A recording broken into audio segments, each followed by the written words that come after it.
Today we'll learn about substitution reaction. So that is nucleophilic substitution reaction. Okay, so substitution reaction भनेको के हो भन्दाखेरि एउटा निस्किन्छ अर्को पस्छ है, त्यसलाई substitution reaction भन्छ. तर substitution reaction यहाँ चाहिँ हाम्रो nucleophilic हुँदैछ. So nucleophilic means nucleophile ले replace गर्छ. Nucleophile भनेको nucleus loving भनेपछि आफू नेगेटिभ हुनु पर्यो या आफ्नोमा इलेक्ट्रोन हुनु पर्यो. सो त्यो भएपछि न्यूक्लियोफाइल हुन्छ है. सो न्यूक्लियोफिलिक भन्नाले न्यूक्लियोफाइलको एक्जाम्पल को आउँछ भन्दाखेरि जस्तै OH नेगेटिभ भयो है, त्यसै प्रकारले CH4 नेगेटिभ भयो. यिनीहरू जुन चाहिँ छ जसमा नेगेटिभ चार्ज छ अथवा NH3 ... यिनीहरू they can act as a nucleophile. किन भन्दाखेरि बिकज यिनीहरूमा नेगेटिभ चार्ज छ अथवा लो इलेक्ट्रोन पेयर छ भने यसलाई न्यूक्लियोफाइलको रूपमा काम गर्न सक्छ. Okay, so nucleophilic substitution reaction भन्छ. सो यो दुई किसिमको छ. नम्बर 1 छ सब्स्टिट्युसन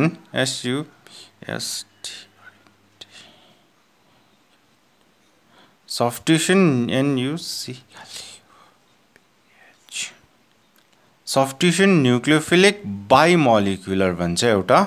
बाइमोलिकुलर. ओके, सर्ट फर्ममा लेख्दाखेरि चाहिँ हामी लेख्छ SN2 भनेर लेख्छ. ओके, एन अलिकति तल लेख्छ. So it is a substitution nucleophilic bimolecular reaction. Okay, अर्को हुन्छ सब्स्टिट्युसन न्यूक्लियोफिलिक युनिमोलिकुलर रिएक्सन. त्यो हामी सेकेन्ड पार्टमा गर्छ. सो सब्स्टिट्युसन न्यूक्लियोफिलिक बाइमोलिकुलर यसको चाहिँ कस्तो हुन्छ भन्दाखेरि चाहिँ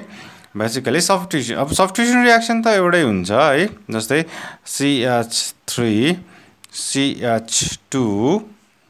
Cl छ है. यसमा हामीले NaOH हाल्यो है, त यसमा OH माइनसले काम गर्छ. सो यसले सब्स्टिट्युट गर्छ है. यसले यहाँ जान्छ र यहाँबाट क्लोरिन निस्किन्छ हैन. सो यो चाहिँ भयो हाम्रो सब्स्टिट्युसन. सो हाम्रो प्रोडक्ट हुन्छ CH3 CH2OH हुन्छ है, र बाइ प्रोडक्ट निस्क्यो भने यहाँ Na छ, त Na र यताको Cl निस्किँदा NaCl हुन्छ. Na प्लस र यो Cl माइनस हुन्छ. So this is your substitution nucleophilic reaction. Okay, nucleophilic substitution reaction. तर यसमा पर्टिकुलर एक्जाम्पल हामीले बाइमोलिकुलर लिँदैछ. ओके, सो बाइमोलिकुलर भन्नुको मतलब चाहिँ जुन चाहिँ रेट डिटरमाइनिङ स्टेप अथवा यो मोलिक्युलमा चाहिँ दुईटा, यो रिएक्सनमा चाहिँ दुईटा स्लोएस्ट स्टेप अथवा रेट डिटरमाइनिङ स्टेपमा चाहिँ दुईटा मोलिक्युल इन्भल्भ भएको छ. ओके, नाउ याद गर्नु पर्यो that SN2 reaction follows a single step reaction. Okay, यसको मेकानिजम रिएक्सन मेकानिजम. अब यो रिएक्सन मेकानिजम इम्पोर्टेन्ट छ बिकज नर्मली 2 मार्क्सको रिएक्सन मेकानिजम आउँछ, त्यसमा वान अफ द मेकानिजम यो पनि हुन्छ. ओके, सो रिएक्सन मेकानिजम गर्दाखेरि चाहिँ पहिला हुन्छ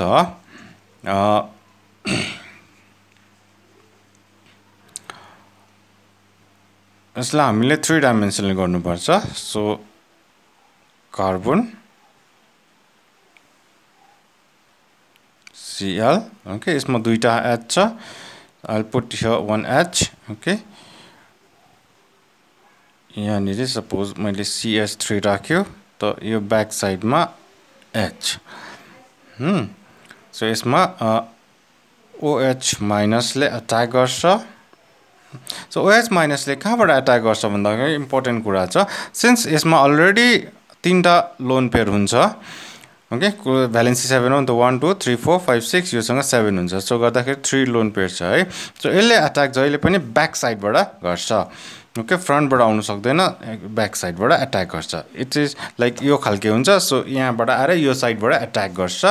सो बैक साइडबाट बेसिकली अट्याक गर्छ. सो अट्याक गर्दाखेरि के हुन्छ भन्दाखेरि यसमा एउटा ट्रान्जिसन स्टेट बनिन्छ. ट्रान्जिसन स्टेट जहिले पनि लेख्दाखेरि विदिन स्क्वायर ब्र्याकेट हामी लेख्छ. ओके, सो यो फ्लिप भयो हल्का. here is H. So this is the bone forming now, OH. Okay, this is now bone breaking Cl यहाँ एउटा H छ र everything becomes negative here because OH माइनसले अट्याक गर्दैछ हैन this is a neutral molecule OH minus negative भयो सो negative कहाँ गयो त यहाँ बोन्ड फर्मिङ हुन्छ बोन्ड ब्रेकिङ हुन्छ यसलाई भन्छ हामी transition state okay it is not the intermediate remember यो ट्रान्जिसन स्टेट मात्रै इन्टरमिडिएट होइन ओके सो अब नेक्स्ट स्टेपमा यो क्लोरिन यहाँबाट निस्किएर जान्छ सो निस्किएर गएपछि के हुन्छ हाम्रो प्रोडक्ट सरी यहाँनेरि हाम्रो CH3 छ है उता जाँदाखेरि चाहिँ के हुन्छ नाउ C यो उता फर्किन्छ and this hydrogen yeah CH3 and here comes OH है you know this lines no यो जुन चाहिँ यो बोल्ड यो लाइन चाहिँ नि single line that is your covalent bond but remember यो जुन चाहिँ white paper छ त्यही प्लेनमा छ ल यो कार्बन हाइड्रोजन र क्लोरिन चाहिँ it is in the plane of this white paper right र यो जुन चाहिँ बोल्ड लाइन छ यो खालको ट्रायंगल खालको बोल्ड छ सलिड लाइन यो चाहिँ हुन्छ यसरी उठेको हुन्छ ओके स्लाइडली उठेको यो प्लेन देखि उठेको छ है र जुन चाहिँ यो ब्रोकन लाइन छ यो चाहिँ हो प्लेन देखि भित्रपट्टि गएको छ ओके यो प्लेन देखि भित्रपट्टि गएको छ फाइन सो त्यहाँबाट OH ले यताबाट अट्याक गर्छ सो त्यो हुँदाखेरि यो यहाँ चाहिँ यो this is a trigonal planar okay यो तीनटा यो ट्रायगोनल प्लानर छ र यो so it's a trigonal bipyramidal को स्ट्रक्चर हुन्छ ल यो यति चाहिँ एउटै प्लेनमा छ र यो प्लेनको माथि एउटा क्लोरिन छ तलपट्टि OH छ ओके त यो क्लोरिन यता निस्किँदाखेरि चाहिँ के भयो अब यो फ्लिप भयो अघि यो उतापट्टि फर्किएको थियो यो त सेम प्लेनमा चाहिँ यो दुईटा उतापट्टि फर्किएको थियो भने यो दुईटा अब यतापट्टि फर्किन्छ यतापट्टि हेर्नु उतापट्टि फर्किन्छ है सो यसलाई भन्छ इन्भर्जन अफ कन्फिगरेसन ओके इनिशियलमा हाम्रो स्ट्रक्चर यो थियो बादमा गएर इन्भर्जन अफ कन्फिगरेसन भयो so SN2 reaction leads to the inversion of configuration अनि यो मोलिक्युल यो reaction this is a single step reaction त्यसमा हेर्नु पहिला दुईटा रिएक्टेन्ट इन्भल्भ भएको छ OH नेगेटिभ र यो है त्यसले गर्दाखेरि इट इज अ यो ट्रान्जिसन स्टेपै इन्टरमिडिएट बिचमा निस्क्यो भने मात्रै त्यसलाई हामीले दुईटा स्टेप या त तीनटा स्टेपमा डिजाइन गर्नु सक्छ रिएक्सनलाई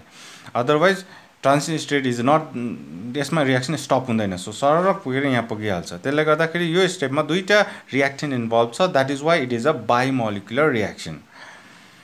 ओके सो यसमा इम्पोर्टेन्ट कुरा याद गर्नु पर्ने छ द्याट इज अ दुईटा मोलिक्युल इन्भल्भ छ इन्भर्जन अफ कन्फिगरेसन हुन्छ र अब चोइस अफ यो न्यूक्लियोफाइलको कुरा आउँछ है न्यूक्लियोफाइल कस्तो हुनुपर्छ भन्दाखेरि इट शुड बी स्मल है लार्ज न्यूक्लियोफाइल आयो जस्तै PPH3 हरू भन्छ ट्राइफिनाइल फोस्फाइनहरू भन्छ यिनीहरू ठुलो ग्रुप हुन्छ ओके त्यो ठुलो ग्रुप छ भने चाहिँ यो ब्याक साइडमा गएर यहाँले अट्याक गर्नु सक्दैन किनभने इट्स अ टेट्राहाइड्रल स्ट्रक्चरमा ओके टेट्राहाइड्रल स्ट्रक्चर यहाँ बिचमा कार्बनमा गएर अट्याक गर्नु पर्यो नि त है त्यसले सक्दैन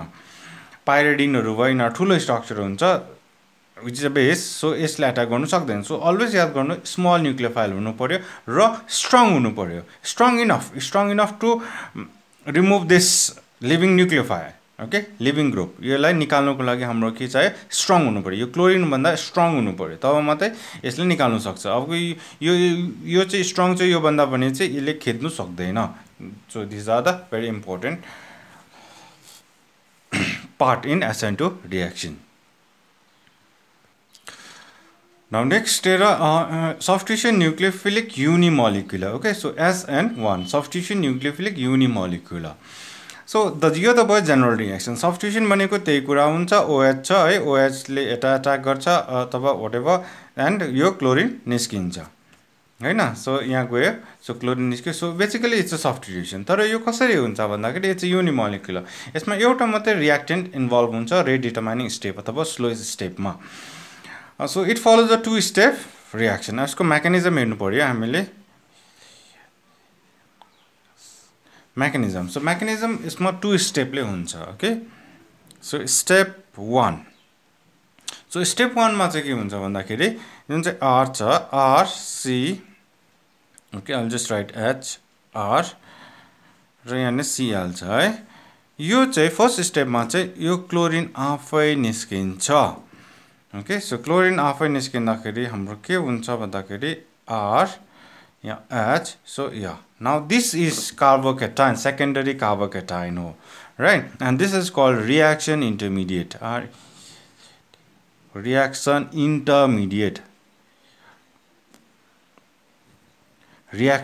intermediate reaction intermediate so reaction intermediate भनेको यो चाहिँ एकछिनको लागि भए पनि एउटा प्रोडक्ट बनिन्छ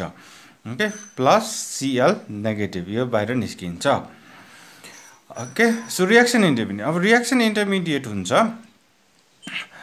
रिएक्सन इन्टरमिडिएट चाहिँ हामीले एक्सट्र्याक्ट गर्नु भन्नुहुन्छ यो कम्पाउन्डलाई हामीले निकाल्नु पनि सक्छ कसरी भन्दा रिएक्सन हुँदै हुँदै गर्दा लिक्विड नाइट्रोजन हाल्दिन्छ लिक्विड नाइट्रोजन हाल्दाखेरि रिएक्सन टोटली फ्रीज हुन्छ okay from there we can extract this one so step 2 मा चाहिँ के हुन्छ भन्दाखेरि नाउ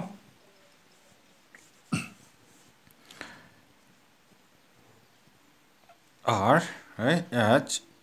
positive so यसमा OH negative आउँछ so I can write plus OH negative लेख्दा पनि हुन्छ okay and this is a slow process this is very fast process so already positive छ है जुन चाहिँ हामीले बेस हाल्छ NaOH त्यसबाट OH आउँछ so OH आएर easily attach भइहाल्छ so what we get is a C R H O H so this is our product है फाइन सो यसमा चाहिँ दुईटा स्टेप अब यो रिएक्सन कसरी पत्ता लगाउँछ भने देयर आर भेरियस मेथड है जसले यो रिएक्सनलाई आइडेन्टिफाई गरेको छ यसरी हुन्छ भनेर सो यसमा फर्स्ट स्टेपमा यहाँनिर इन्ट्रेस्टिङ छ दैट हेर्नु Cl आफै चुटेर निस्किन्छ सो नर्मली मोलिक्युलबाट Cl आफै चुटेर निस्किँदैन ओके सो यसको लागि के चाहिन्छ भन्दाखेरि solvent plays a very important role okay so normally फर्स्टमा अलिकति हिट गरेर या कसरी गरेर you have to start the reaction once start भएपछि तिम्रो के निस्किन्छ क्लोरिन निस्किन्छ ओके सो क्लोरिन निस्किएपछि नाउ क्लोरिनलाई चाहिँ सल्भेसनले गर्दाखेरि द हिट अफ सल्भेसनको कुरा आउँछ यहाँनिर जस्तै if I take water okay so water molecule यो रिएक्सनको लागि सल्भेन्ट चाहिँ हामीले वाटर चलाएको छ भने वाटर यसरी बस्छ ओके सो वाटर मोलिक्युलले यसलाई घेर्छ यसरी okay since oxygen lone pair हुन्छ त्यसले गर्दा यो अलिकति टाढो जान्छ ओके एन्ड हाइड्रोजन सो यो जुन चाहिँ Cl नेगेटिभलाई जुन चाहिँ आयनलाई सल्भेसन भन्छ ओके सल्भेन्ट मोलिक्युलले वरिपरिबाट घेर्छ सो घेर्दाखेरि चाहिँ के हुन्छ यो चार्ज समवट न्यूट्रलाइज हुन्छ but during that process heat is released okay that heat is used for breaking the further this carbon chlorine bond यो कार्बन क्लोरिन बोन्ड ब्रेक गर्नको लागि द हीट अफ सल्भेसन जुन चाहिँ निस्किन्छ त्यो एनर्जी युज हुन्छ र the process goes on and on so once carbocation बनेपछि second step so it's a bit slow process so that is why it is a rate determining step okay so rate determining step मा कतिवटा reactant involve भएको छ भन्दा एउटा मात्रै reactant involve भएको छ that is why it is a unimolecular reaction okay and यो त fast process हुन्छ okay so what is rate determining step भनेको जुन चाहिँ रेट अफ यो टोटल यहाँदेखि यहाँ पुग्नुको लागि चाहिँ कुन चाहिँ स्टेपमा डिटरमाइन हुन्छ भन्दाखेरि यो प्रोसेस यो स्टेपमा टोटली डिपेन्ड हुन्छ नि त किनभने यो ढिलो हुन्छ यो त एकैछिनमा भइहाल्छ हैन सो त्यसले गर्दा this is a rate determining step so rate determining स्टेपमा एउटा मात्रै रिएक्सन इन्भल्भ छ that is why it is a unimolecular reaction याद गर्नु है सो यसमा solvent plays a very very important role okay so solvent कस्तो चाहिन्छ भन्दाखेरि we need a protic solvent भनेको जसमा प्रोटोन छ अथवा हाइड्रोजन भएको जस्तै भयो वाटर भयो है अल्कोहल भयो यिनीहरू चाहिँ प्रोटिक सल्भेन्टमा आउँछ कार्बन टेट्राक्लोराइडहरू छ जुन चाहिँ CCl4हरू यिनीहरू चाहिँ न एप्रोटिक भन्छ अथवा नन प्रोटिक सल्भेन्टमा काउन्ट हुन्छ ओके एन्ड यसमा यसको अब हामीले कन्फिगरेसन हेर्यो भने के हुन्छ भन्दाखेरि चाहिँ ओके सो SN1 को हामी कन्फिगरेसन हुन्छ okay I have marked R1 R2 केही छैन यसमा so see this is the 3 dimensional structure है so first step 1 so step 1 मा के भएको छ आफै यो क्लोरिन निस्केर जान्छ सो निस्केर गएपछि कार्बोकेटाइन हुन्छ हैन हाम्रोमा so what it firms is a carbocation so here is H this is your R2 and this is your R and this now remember if you check the hybridization of carbocation it is a trigonal planar molecule okay it is a trigonal planar molecule it is a trigonal planar molecule हुन्छ हैन plus Cl minus अब यो step 2 now step 2 मा R I'm copying that structure is a bold line okay you can do it and this is dotted line R2 and it's positive second step ma OH negative आउँछ हैन OH negative आउँछ plus OH negative अब OH negative को दुईटा बाटो छ है it can go from this side or it can go from below the plane okay this is a planar molecule है suppose यो white plane को यो त यसरी उठेको छ okay vertically perpendicular to the white plane बसेको छ यो स्ट्रक्चर okay so यसको त्यो प्लानर मोलिक्युल को प्लेन को माथिबाट पनि अट्याक गर्न सक्छ OH ले प्लेन को मुनिपट्टिबाट पनि अट्याक गर्न चान्सेस छ the chances is 50-50 okay as per CBSE book higher class मा गएपछि स्लाइटली चेन्ज हुन्छ यसको but here 50-50 okay so suppose अघि क्लोरिन जहाँबाट निस्केको थियो नि त्यही साइडबाट अट्याक गर्यो भने हाम्रो रिटेन्सन अफ कन्फिगरेसन हुन्छ ओके सो यहाँ नि आयो OH त्यहाँदेखि यो वापस यता फर्किन्छ H भयो यहाँ नि भयो हाम्रो R2 this is yeah R1 यसलाई भन्छ retention RETEN retention of configuration है प्लस सपोज यताबाट आएन है यो प्लेन अघि जहाँबाट क्लोरिन निस्क्यो त्यो पट्टिबाट आएन ब्याक साइड पट्टिबाट आयो भने के हुन्छ इन्भर्जन अफ कन्फिगरेसन हुन्छ सो ब्याक साइडबाट आयो OH यतापट्टि आयो भने यो अर्कोपट्टि फ्लिप हुन्छ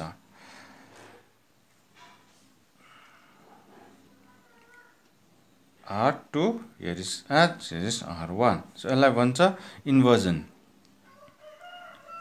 inversion of configuration okay so what is the percentage भन्दा 50% यो चान्सेस हुन्छ 50% यो चान्सेस हुन्छ सो हामीले SN1 मा चाहिँ दुईटै प्रोडक्ट पाउने चान्सेस हुन्छ retention of configuration 50% inversion of configuration 50% पाउने चान्सेस हुन्छ ओके सो अगर दुई खालके कन्फिगरेसन छ र इक्वल अमाउन्टमा छ भने यो दुईटालाई चाहिँ हामी भन्छ रेसमाइजेसन अथवा racemic mixture okay so it's racemization or racemic mixture जसमा इक्वल अमाउन्ट अफ दुई खालके configuration inversion of configuration retention of configuration equal अमाउन्टमा 50-50% छ भने यसमा रेसमिक मिक्सचर हुन्छ र यिनीहरुको चाहिँ अप्टिकल रोटेसन हेर्यो भने चाहिँ 0 हुन्छ यो दुईटा कम्पाउन्डको चाहिँ एज अल टुगेदरमा